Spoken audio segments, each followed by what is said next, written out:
Miami versus Florida State. Man, I think I talk about this every single year when this game comes around. But I grew up during a time in college football where this was one of the biggest games of the year, every single year. All the missed field goals, just the bitter rivalry, the one versus two, the winner of this game winning the national championship 3 or 4 times in a 10-year period or something like that, whatever it was, just one of the greatest games of the year in college football every single year for a long, long time. Unfortunately, that has not been the case now for a long, long time. Miami has basically disappeared in terms of national relevancy for about the last 20 years. Florida State appeared headed that direction. They've been down for a while, but they have a good team again this year. They're ranked in the top 5. They're undefeated. Miami, of course, still trying to scratch its way back to mattering at all. But, nevertheless, this is a rivalry game. And it's still, I think, one of the biggest Miami-Florida State games in several years. I mean, you probably got to go back to the early 20-teens, the Jimbo Fisher days at Florida State, to find another game between Miami and Florida State where it felt like this much was on the line for one of the two teams, right? I guess it would be better if Miami could sort of pick themselves up and this could get back to being kind of a top 10 or top 15 matchup, but who knows if we'll ever see that again. But Florida State, of course, all their hopes and dreams still ahead of them. They're undefeated. They have clinched a spot in the ACC title game, most likely taking on Louisville, who struggled big time last night, by the way, against a pretty bad Virginia team. I tell you, watching that Louisville team struggle with Virginia last night kind of reminded me of watching Florida State play about half their games this year against teams like Boston College, Clemson, and Pitt. Just horrific teams that Florida State just seems to struggle with for no particular reason. I've had a lot to say about Florida State lately and a lot to say about their fans. Their fans have been very loud the last few weeks in particular. And honestly, they're starting to remind me of the way Tennessee fans sounded and acted around this same time last year, before their world came crumbling down around them when reality set in and they started losing games. Don't know if that's going to happen with Florida State this week, but I do know this. If Florida State is anywhere near as good as the way the Florida State fans are talking on the internet, then Florida State will show up and win this game by 3 or 4 scores. And it won't be particularly close. They'll come out, they'll take a lead, they'll hold on to that lead, they'll dominate, and they'll increase that lead over 4 quarters if Florida State is the team that their fans would have us believe that they are. This feels like kind of a season-making or breaking game for Miami. Things have really just gone downhill for them since that early season win over Texas A&M. They were, I think, was that the second game of the year for Miami? So that put them just 2-0, but boy, they were riding high on the hog after that win. And it's just been a comedy of errors ever since then for Miami. It was kind of weird because Miami beat Texas A&M, and then I want to say there was a 4-week period after that game where they played like lower classifications, like they played Bethune-Cookman, and they had just a couple of nothing games and a bye week. So like even though Miami was like 3-0, 4-0, 5-0, whatever it was like a month where just no one talked about them because not their fault. It was just the way the schedule fell, playing those bad teams and having that bye week. And then by the time people started paying attention to them again, the Georgia Tech game happened where, they should have won that game. They didn't take the knee. They get blown out by North Carolina. They did get the win over Clemson, but, by Miami standards, I guess that is a pretty good win. Overall, though, I mean, Clemson's terrible. They're awful this year. So, like, in the grand scheme of things, I don't know how big of a win that was. Again, for Miami, considering the way their season had been going heading into that game, I guess that was a pretty good win. But it just feels like, based on... You see a lot of coaches have a lot of success in year 2. You at least expect a lot of improvement, I think, in year 2, especially on a team like Miami. I mean, he got there, Miami wasn't great, and then the first year wasn't great. It's I don't want to say it's easy, but it's easier to have second year improvement when you're bad the first year than it is Well, take Brian Kelly at LSU, for example, right? He comes in the first year, beats Alabama, wins the division, makes an SEC title game. It's hard. It's harder to improve on that if you're Brian Kelly and LSU than it is for Mario Cristobal to improve over what he did last year.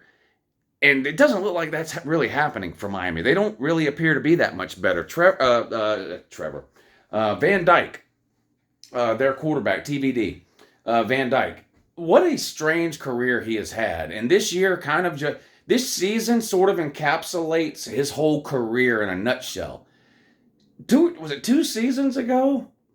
He was the starter, and over like the last 5 or 6 games of the year, he looked like the best quarterback on the planet. The offseason came around. He was mentioned in Heisman Trophy talk that offseason. This is heading into the 22 season, which was Cristobal's first year.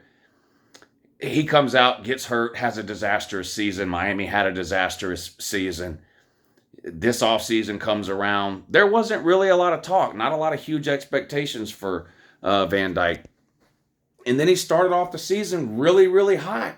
And people kind of hearkened back to that end of the 21 season. And oh my, what if he does this all year? A ton of touchdowns, not a lot of interceptions, a bunch of yards, high completion rate. And then he just disappears for 2 or 3 games at a time. Then he'll come back and have a decent game. Then he'll throw 3 interceptions. Yo-yo career for Van Dyke. Now, you kind of feel bad for him a little. I mean, the guy's had 3 offensive coordinators in 3 years. That's just not a recipe for a successful career. I mean, you're talking about, in a lot of cases, having to learn not only new plays, but new terminology, new schemes, just everything. So maybe, things were kind of set up for him to fail because of the coaching changes that have gone on around him at Miami. But it just hasn't been a good year for him. It hasn't been a good year for Miami, I don't think. I don't think they've met expectations this year.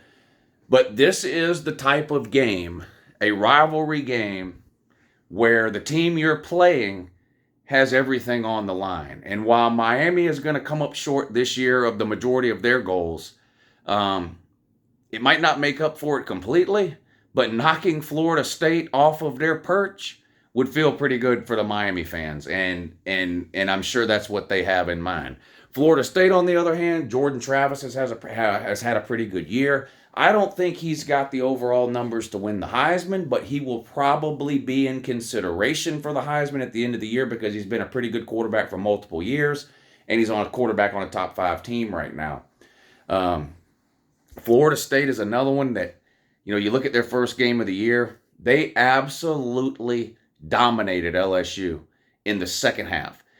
That is still the best I've ever seen Florida State play this season, or really at any point under Mike Norvell.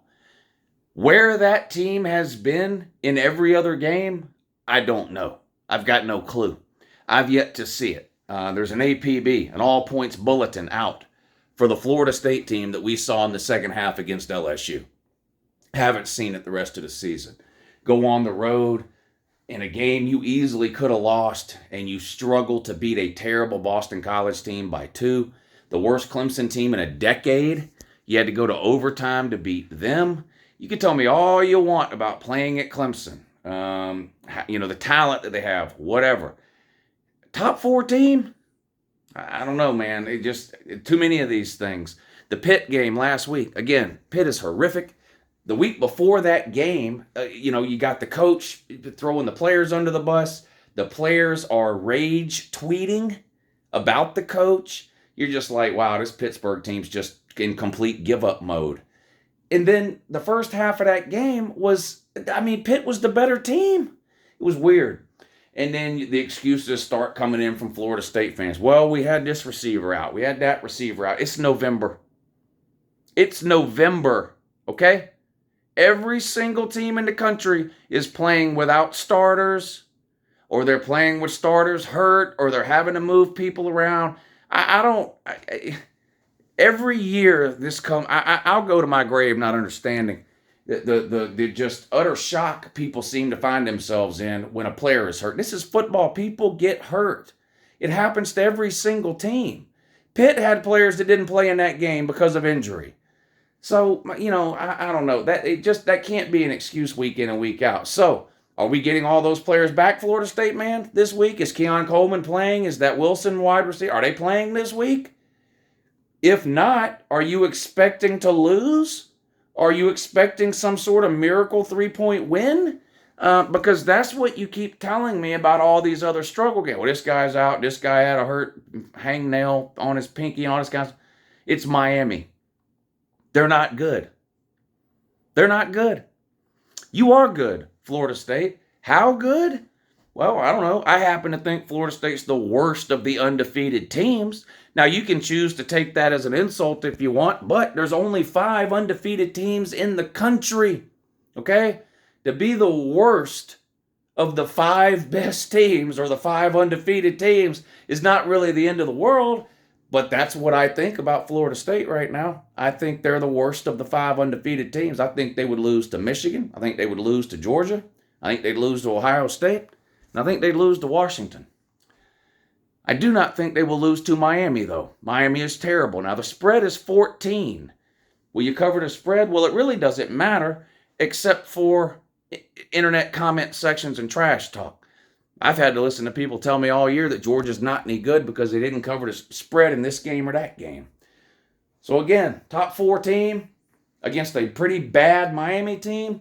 I'm expecting a 3 or 4 touchdown win by Florida State if they're legitimately a top 5 team. We'll see if that happens. What's my prediction for this game? I think Florida State wins. And I think they cover the 14. Miami's dog shit, man. Have a great day.